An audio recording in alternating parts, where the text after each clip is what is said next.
Let me tell you about a little girl named Allie. She's a 7-year-old little girl with a creative imagination, and her little brother Richie is her best friend. After falling off the monkey bars, she was experiencing back pain. Unfortunately, her family found out that she was diagnosed with bone cancer. Let me tell you about Yamila, a little girl who grew up in Puerto Rico, but at the young age of just 3 years old, was diagnosed with cancer. She was treated at a local hospital, but unfortunately the cancer came back.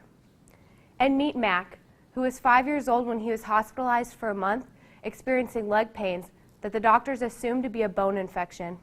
Well, it turned out to be the same bone cancer that Allie had. These are all real children who have gone through the hardships of having cancer. And if not for the effort of St. Jude's Children's Hospital, they may not have had a chance. Cancer is everywhere in this world, unfortunately. I'm guessing each and every one of you in here knows someone who has been affected by cancer, if not for yourselves. It's a sad day when we lose someone to cancer, whether it's an elder, an adult, but when it's a child, it hits us extra hard because they're so young, and we think about the life and potential that they could have had, but were taken too soon. So today I'm going to persuade you to donate to St. Jude's Children's Hospital by telling you a little bit about their service, their success rates, and how you can make a difference. So first off, I'll tell you a little bit about the hospital. From JulianRockMemorial.org, St. Jude's was first opened in Memphis, Tennessee in 1962. And it is the only pediatric cancer research center where families don't have to pay 1 cent while receiving treatment.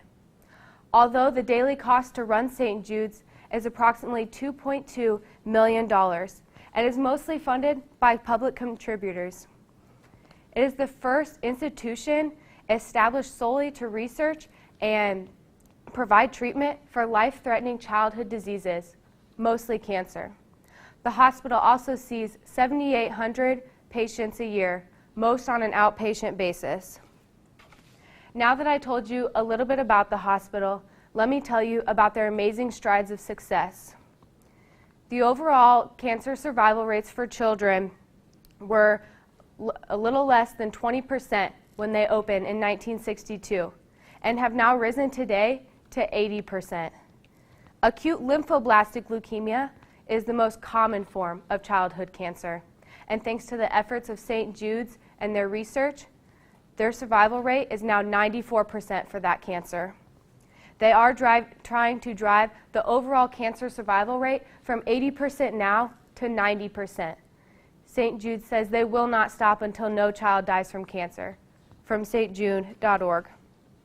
While their success is very impressive, it would not be possible without the donations and fundraising from the community and people.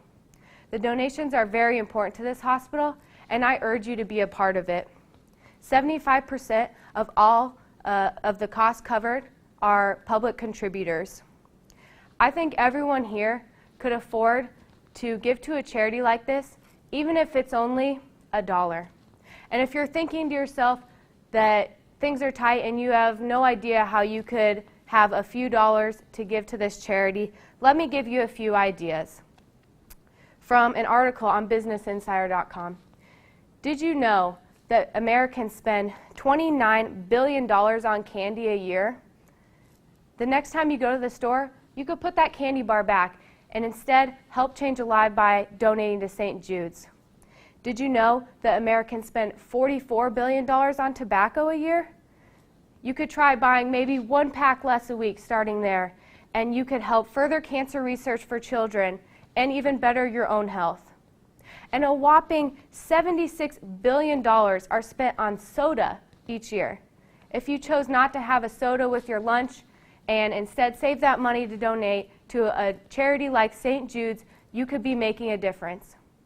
All of these things, while probably not very good for your health, on the other hand, they are simple things that you could decide at least one time, one day, that you're going to skip that soda or whatever, and instead save that money and make a difference 1 penny at a time. There are other options, though, if you don't want to directly donate money.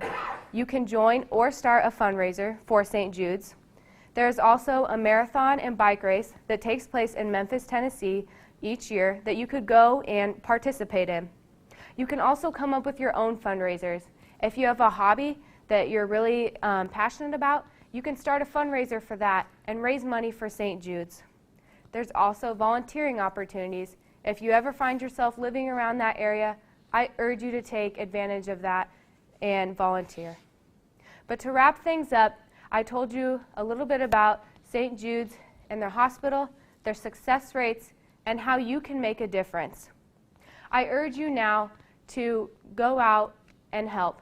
Whether you save $1 from your paycheck this week, or maybe you donate $20 that you have saved up over time, anything you can do will help. Imagine a future where Allie can play outside with her brother without fear of feeling sick. Imagine a future where Yamila can learn to ride a bike and ride whenever she wants. Imagine a future where Matt can walk, even with a prosthetic leg, and even play on the court with his favorite basketball players.